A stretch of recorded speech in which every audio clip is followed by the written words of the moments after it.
right, so in our last session, we talked about how Abraham just trusted God and went wherever, whenever. And that was a pretty cool act of faith.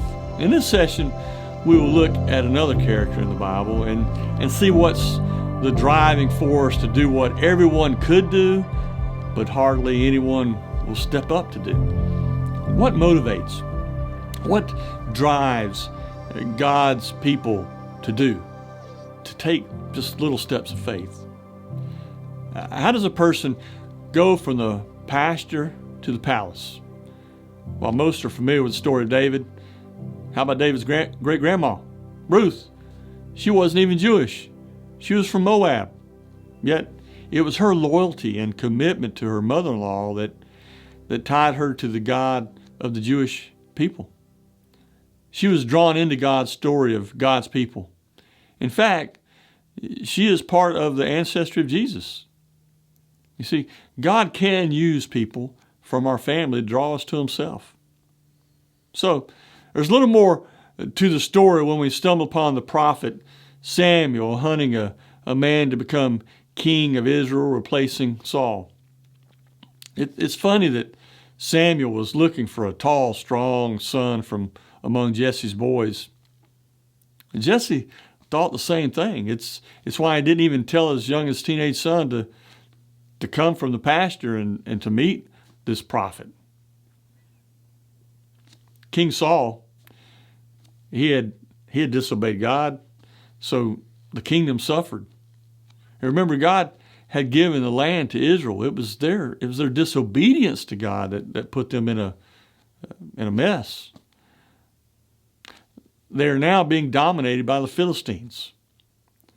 And so David's older brothers, they're at war, and Jesse sends David to take them supplies near the front of the battle line so they'd have food and, supplies that they needed. It's in the messiness of the battle, particularly Goliath grandstanding and cursing the God of Israel and the people of Israel, that the shepherd boy took offense. He was offended for God. He particularly took offense of the name calling of God. David's brothers thought he was doing some grandstanding of his own when he starts asking questions and messing around. However, we know from God's own testimony that David was a man after God's own heart. David is passionate for God. Passion will make us do things that we wouldn't normally do. We've all heard of crimes of passion. Passion drives us to do things that are illogical, things that don't make sense. It didn't make sense for this ruddy teenager who just shows up with supplies for his soldier brothers to take on the challenge of this 9-foot, 9-inch giant. But when God chose David for this task, God didn't consult logic. David had such a heart for God that he didn't even have to be asked to say yes. He was compelled to go from the inside. Look, King Saul had a lot of warriors at his disposal. He didn't need this boy. Nevertheless, God brought this young fella to the battle. He brought him to the battlefront that was packing more than lunch. He was packing a love for God that would empower him to do whatever was needed. Of course, King Saul didn't want any trouble from the family sending a boy out there, so he tried to get him to wear his armor. Instead, David, he just shook that off. It just wasn't natural. If he's gonna do God's work, he's just gonna be himself. And man, I like that. That's good. Just be yourself. Whenever God calls you, just be yourself. He's going out there the way God made him. You see, David was created for this good work. It turns out that God had taught David a thing or two out there in the pasture. He had killed lions and bears with slingshot, knife in his bare hands, whatever it took. So he had a little experience. So God instilled some confidence into the boy through those kind of things. See, God prepares us for the day in ways we don't even realize. Yet it was passion for the name of God that put him over the edge. It was the kind of passion seen years before in a guy named Moses. Moses was concerned for the name of the Lord Read about him in Exodus 33. There's a situation. The Lord said to Moses, "Depart, go up from here, you and the people whom you have brought up out of the land of Egypt, to the land of which I swore to Abraham, Isaac, and Jacob, saying to your offspring, I will give it. I will send an angel before you, and I will drive out the Canaanites, the Amorites, the Hittites, the Perizzites, the Hivites, and the Jebusites.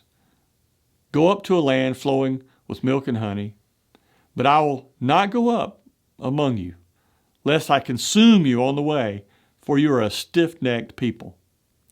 When the people heard this disastrous word, they mourned. They lost heart. God had finally come to the end of his patience with the Hebrew people. And that's saying a lot, because God has an extreme amount of patience. I think we all can attest to that. God told Moses, "I'm going to make sure you people get to the promised land, but I'm not going any further with you, lest I might kill the whole bunch." Now, I got to tell you, in my humble opinion, I believe this was Moses' greatest moment ever. And that's saying a lot, because he had some good moments. He said, "Lord, if you don't go with us, I don't want to go another step. It's about your holy name. What will the people of the world say about your name?"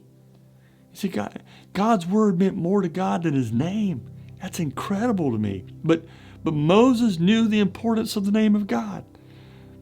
There's power in the name. You know, Jesus said that if we'll lift up his name, that he will draw men unto himself. There's just something about that name. So Goliath is cursing the name of God, and David, impassioned by his love for God, stands up for the name of God. And of course, you know the rest of that story. Now, before we dive into our discussion questions, I want us to take time to go a little deeper. I want to make you think. So here's a question. What does relationship have to do with any of this? 1 Samuel 13:14 tells us what God thought about David. God called David, and by the way, a very imperfect man. We know more of his story than we, ought to. But he calls him a man after God's own heart. What does that even mean, a man after God's own heart? Well, he was for God. You see, if God was passionate about it, so was he. Listen, if you want to know what David thought about God, take the time to read the Psalms. A lot of them are songs that he wrote for God. He worshiped the Lord. Man, he was in love with God. He wrote songs, and he sang songs to bless his holy name. These songs came from the heart. He had a relationship with God. A relationship will move you to do things on your own. You don't have to be called out to do. Religion, on the other hand, can be impersonal.